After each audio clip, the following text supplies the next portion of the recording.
Ei, Bionerds, beleza? Professor Vinícius chegando, passando agora para mais uma videoaula.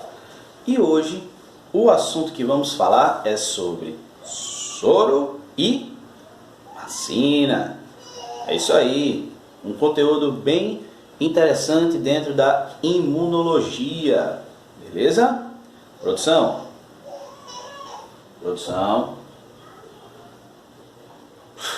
Deixa, eu mesmo solto a vinheta. Vai!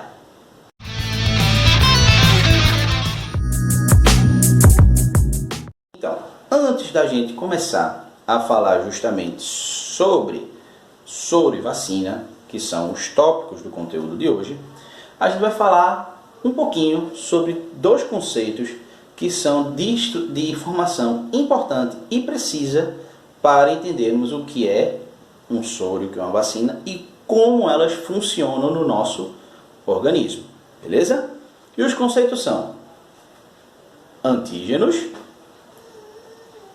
e anticorpos. Justamente, os antígenos, eles funcionam da seguinte forma. Os antígenos reagem através de interações moleculares, ou seja, as moléculas que formam a estrutura dos antígenos vão reagir com um determinado anticorpo, tá certo? Já os anticorpos, que também são conhecidos como imunoglobulinas, são estruturas de origem proteica ou glicoproteica, tá certo? Os anticorpos, eles já vão causar uma interação ou uma reação com os antígenos que o desencadearam, é como se fosse um gatilho, certo? Precisou o antígeno entrar em contato com o corpo, com o organismo, com a célula, e o anticorpo ser gerado para ter uma célula como se fosse de defesa, beleza? Isso acontece por quê? Quando o anticorpo entra em contato com o antígeno, de forma até instintiva, ela vai, no caso os anticorpos vão nos proteger. Eles vão agir como células de proteção, de defesa do organismo, certo? E a gente imagina o seguinte: quais são as ações que os anticorpos podem desenvolver, podem ter? Imaginem que nosso corpo, tá? Imagine que é uma boate, tá? Para poder entrar em uma boate, é necessário que tenha no mínimo o quê? 18 anos, no mínimo, certo? Então, o anticorpo vai estar ali de prontidão, como se fosse o segurança, e vai verificar, opa, identidade, aí verificou, tem mais de 18 anos, pode entrar. Opa, tem de menor aqui, pode entrar? É claro que não, né? Apesar de que tem gente que gosta de burlar a regra, né, e dar um jeito, né, de entrar na boate do mesmo jeito, mesmo sendo de menor.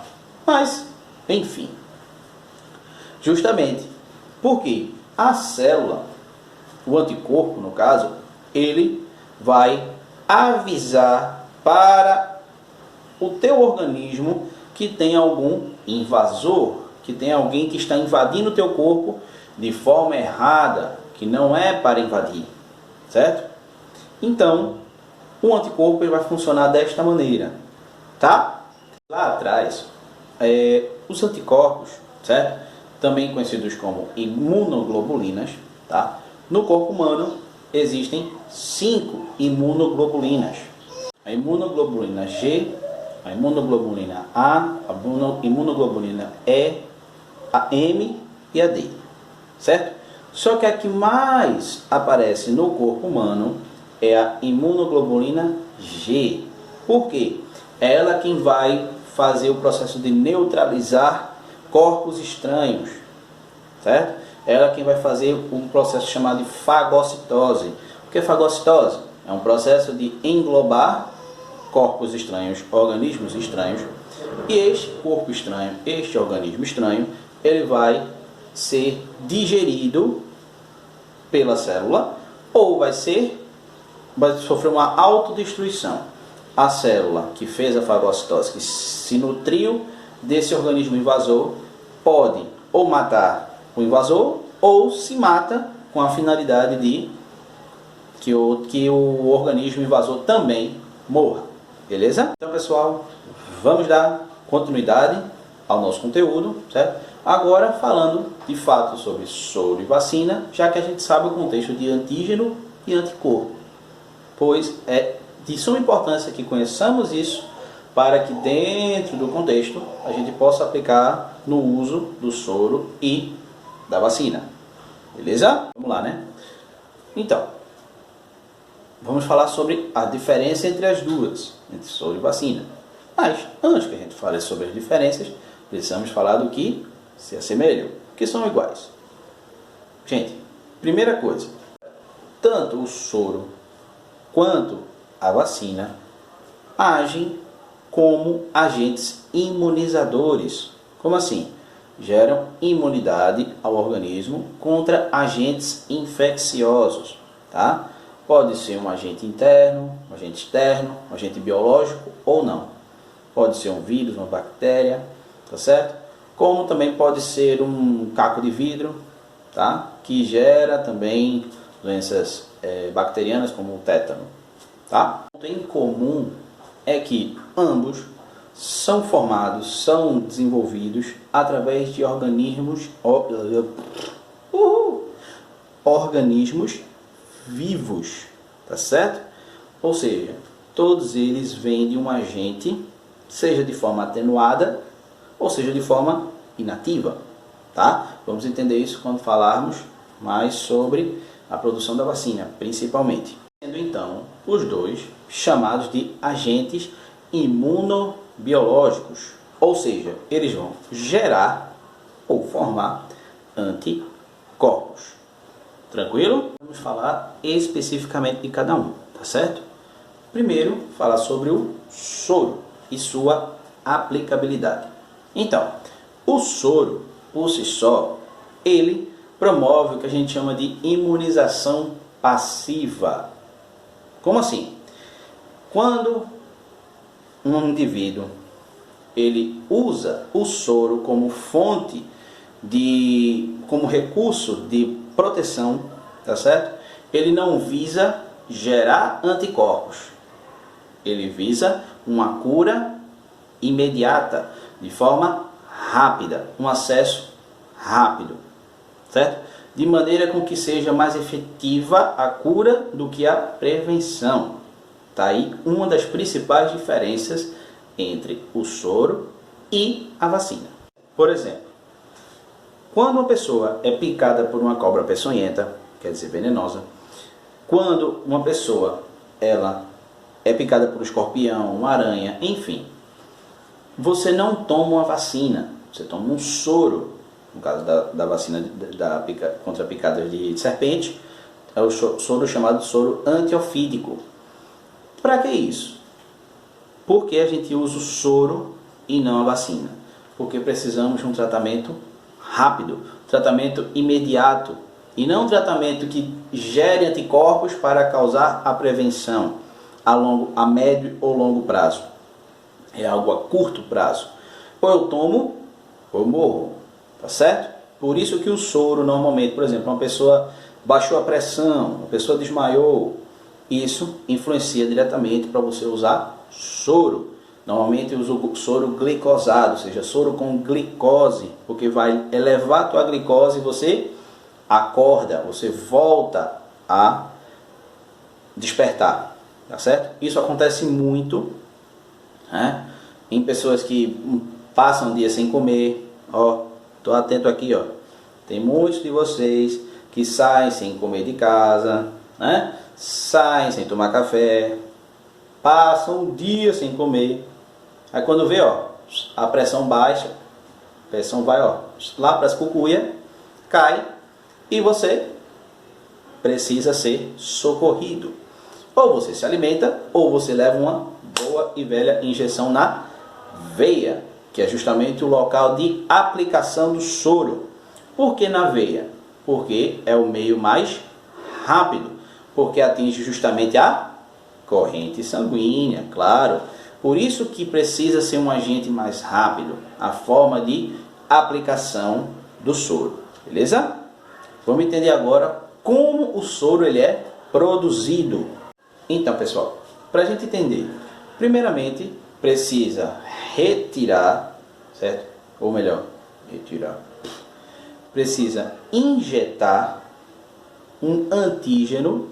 Já sabemos o conceito de antígeno lá no começo do vídeo, certo? Vai precisar de um antígeno, entrar em contato com um animal de grande porte, normalmente se escolhe um cavalo, enfim, pois eles vão injetar esse antígeno para que o cavalo gere o quê? Anticorpos, justamente.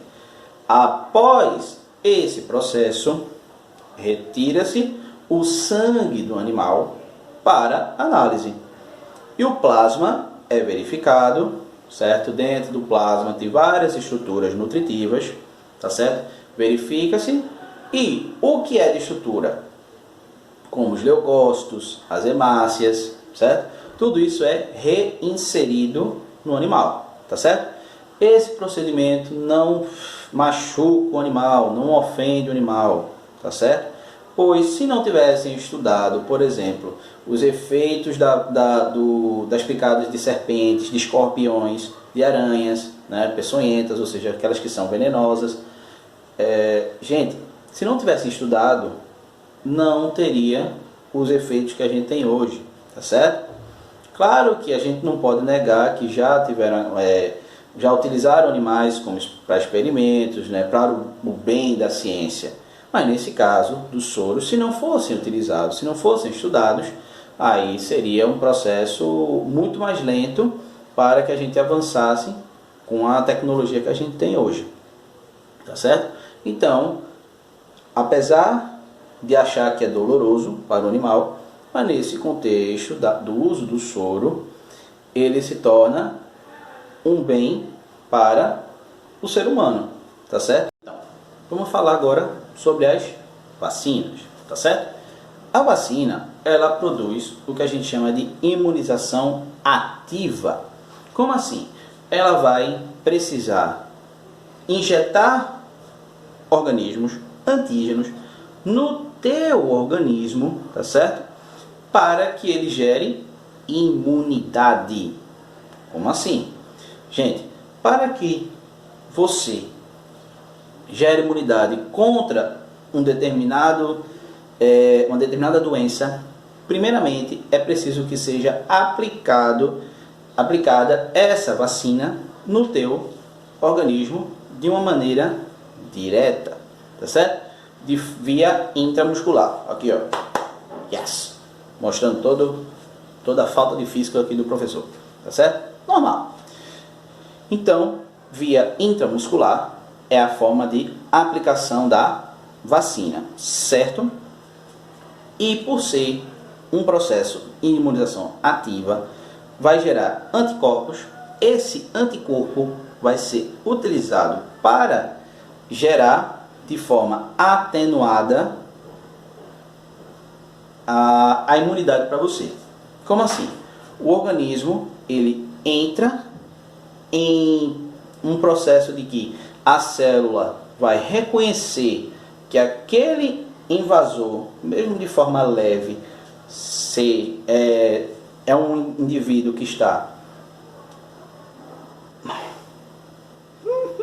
Acontece de vez em quando na melhor de família, gente. Então, o processo é esse. Quando o vírus, de forma atenuada, entra em contato comigo, a minha célula vai ativar o que chama de a célula de memória, além dos anticorpos, claro. Como assim? Os anticorpos vão chegar primeiro. É como se fossem os bombeiros, a ambulância. Vai chegar primeiro e vai te socorrer. Mas a célula de memória, ela estará ativada para o reconhecimento de que essa doença eu já conheço. Então essa daí não vai mais afetar o organismo dele. Essa aí, ó, tá tranquilo. Sem problema, fácil de lidar. Normalmente O vírus da gripe, né, a gripe comum, a gente, pelo menos uma vez por ano, né, acaba se contaminando por ela, de uma forma leve, com os sintomas febre, dor de cabeça, dor no corpo, essas coisas, né? Mas também pode vir uma febre mais resistente.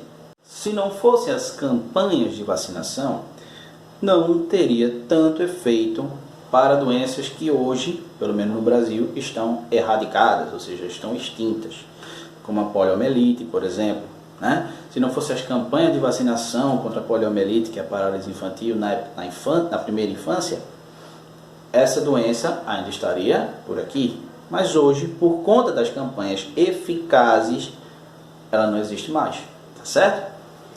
Hoje, podemos falar não com tanta propriedade ainda, né, pois ainda está em fase de muito estudo e de produção inicial, que são as vacinas contra esse novo coronavírus, tá certo? A Covid-19. Por ser um vírus novo que eu digo para a produção de vacina, a fabricação ela é boa, ela é positiva, certo? Só que o que acontece com a imunização, já que a finalidade do contexto da aula é essa? Qual é a imunização que a gente tem? Então, quando a pessoa ela entra em contato com o vírus atenuado, que é a finalidade da vacina, ela vai ativar essa célula de memória e reconhece que aquilo é um invasor. Ou seja, quando o vírus de verdade atingir meu organismo, é sinal de que eu estou já com certa imunidade, então já não vou ter problemas com ele, ou vou ter problema bem leve. Isso é o que está acontecendo com as vacinas hoje. Está diminuindo os sintomas que o vírus pode provocar, tá certo? Mas em muitos casos hoje de pessoas que adoecem, pegam o vírus e tomam vacina, vai ter efeito? E aí, gente, vai ter ou não? É claro que não. Se eu adoeço pela doença, se eu não gerei anticorpos pela vacina e eu fiquei doente antes de me vacinar, é sinal de que eu não gerei anticorpo. Eu vou estar gerando a partir de agora, certo? Então, se uma pessoa ela toma vacina, tá certo? Mas já se encontra doente, que é o caso de muitas pessoas hoje, então não vai gerar imunidade alguma por conta da vacina. Você pode gerar imunidade porque você já teve a doença, mas não vai gerar imunidade pela vacina. Então, pessoal, chegamos ao final de mais um vídeo. Se você gostou, clica aí no gostei, ativa o sininho das notificações para receber novos vídeos como este e com muito mais conteúdo para vocês. Beleza? O professor Vinícius se despede. Valeu!